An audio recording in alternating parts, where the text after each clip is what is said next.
Habacuc, chapitre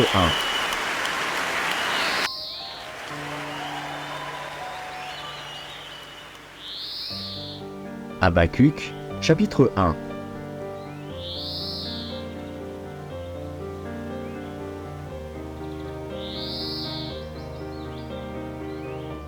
Oracle révélé à Habacuc, le prophète. Jusqu'à quand, ô Éternel? J'ai crié, et tu n'écoutes pas. J'ai crié vers toi à la violence, et tu ne secours pas. Pourquoi me fais-tu voir l'iniquité, et contemples-tu l'injustice? Pourquoi l'oppression et la violence sont-elles devant moi? Il y a des querelles, et la discorde s'élève. Aussi la loi n'a point de vie, la justice n'a point de force. Car le méchant triomphe du juste, et l'on rend des jugements iniques.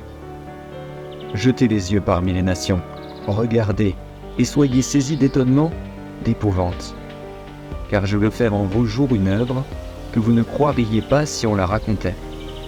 Voici, je vais susciter les Chaldéens, peuple furibond et impétueux, qui traverse de vastes étendues de pays pour s'emparer de demeures qui ne sont pas à lui. Il est terrible et formidable. De lui seul viennent son droit et sa grandeur. Ses chevaux sont plus rapides que les léopards, plus agiles que les loups du soir, et ses cavaliers s'avancent avec orgueil. Ses cavaliers arrivent de loin. Ils volent comme l'aigle qui fond sur sa proie. Tout ce peuple vient pour se livrer au pillage. Ses regards avides se portent en avant, et il assemble des prisonniers comme du sable. Il se moque des rois, et les princes font l'objet de ses railleries. Il se rit de toutes les forteresses, il amoncelle de la terre, et il les prend. Alors son ardeur redouble, il poursuit sa marche, et il se rend coupable. Sa force à lui, voilà son Dieu.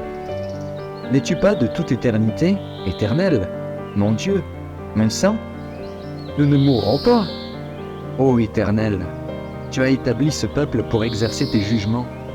Ô mon rocher, tu l'as suscité pour infliger tes châtiments. Tes yeux sont trop purs pour voir le mal, et tu ne peux pas regarder l'iniquité.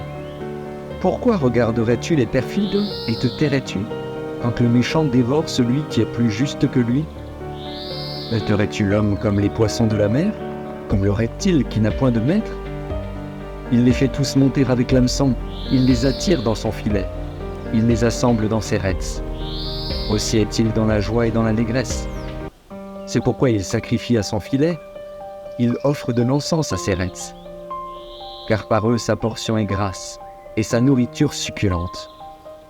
Videra-t-il pour cela son filet, et toujours égorgera-t-il sans pitié les nations? Habacuc.